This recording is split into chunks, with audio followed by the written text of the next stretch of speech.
Baahubali series Telugu సినిమాకి ఎంత మేలు చేసిందో ఇప్పుడు బాలీవుడ్ కి అంత కీడ్ చేస్తుంది. అసలే గత 2 సంవత్సరాల్లో బాలీవుడ్ ట్రాక్ రికార్డు బాగాలేదు. ఆమిర్ ఖాన్, సల్మాన్ ఖాన్ ఈ ఇద్దరి మీదే మొత్తం మార్కెట్ ఆధారపడి ఉంది. ఈ ఇద్దరు వస్తే తప్ప హిందీ బాక్సాఫీస్ సందడి చేయడం లేదు.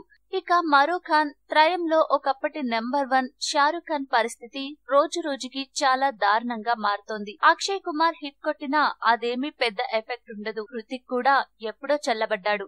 ఇక మిగతా హీరోల సంగతి ఎందుకు? ఇక కష్టకాలంలో ఉన్న బాలీవుడ్ ఇండస్ట్రీని, దాని మీద ఆధారపడి బ్రతుకుతున్న పంపిణీదారులు, ముఖ్యంగా సింగిల్ స్క్రీన్ థియేటర్ యజమానులను ఆదుకుంది బాహుబలి. ఆ సినిమా ఎంతలా నచ్చిందంటే ఇన్ని రోజులు బాలీవుడ్ చప్పటి కూడు తింటున్న వారికి ఒక రుచికరమైన మాంసాహారం దొరికినంత పనైంది. దాంతో ఓ డబ్బింగ్ సినిమా హిందీలో ఇండస్ట్రీ హిట్ గా నిలిచింది. 500 కోట్లకు పైగా నెట్ కలెక్షన్లు సాధించి దంగల్ కలెక్షన్లను హిందీలో 120 కోట్ల తేడాతో ఓడించింది. ఆ తర్వాత హిందీ మీడియం అనే ఒకే ఒక్క హిట్ సినిమాను మినహాయిస్తే బాలీవుడ్ లో సక్సెస్ఫుల్ సినిమా లేదు. అసలు ఈ ఏడాది బాలీవుడ్ లో వచ్చిన హిట్స్ ని ఒకే చేతిలోని వేళ్ల మీద లెక్క పెడదామన్నా కుదరట్లేదు. అంటే పట్టుమని 5 కూడా లేవన్నమాట.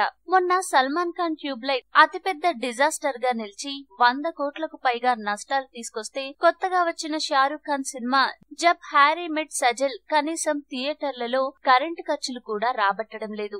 జనాలు లేక షోలు క్యాన్సిల్ అవుతున్నాయి. బాలీవుడ్ లో ఈ దుస్థితికి కారణం బాహుబలి అంటున్నారు క్రిటిక్స్. ఆ సినిమా నుంచి బాలీవుడ్ పై హిందీ జనాల్లో వ్యతిరేకత మొదలైందని, ఆమిర్ ఖాన్ ని మినహాయిస్తే ఎవరి సినిమాల కోసం కూడా హిందీ జనాలు ఎదురు చూడటం లేదని, ఇప్పుడు బాలీవుడ్ లో గ్రాఫిక్స్, కథాబలం, యాక్షన్ బాగా ఉండే దక్షిణాది సినిమాలే కావాలని, సౌత్ లో బాహుబలి, స్పైడర్, సాహో 2.0 లాంటి ఇంటర్నేషనల్ స్థాయి కథా చిత్రాలు వస్తుంటే బాలీవుడ్ ఇంకా ప్రేమ కథల చుట్టూ తిరుగుతోంది. ఇలానే ఉంటే త్వరలోనే తెలుగు, తమిళ సినిమా దేశంలో అతిపెద్ద మార్కెట్ ఉన్న ఇండస్ట్రీలుగా ఎదుగుతాయని అభిప్రాయపడుతున్నారు క్రిటిక్స్.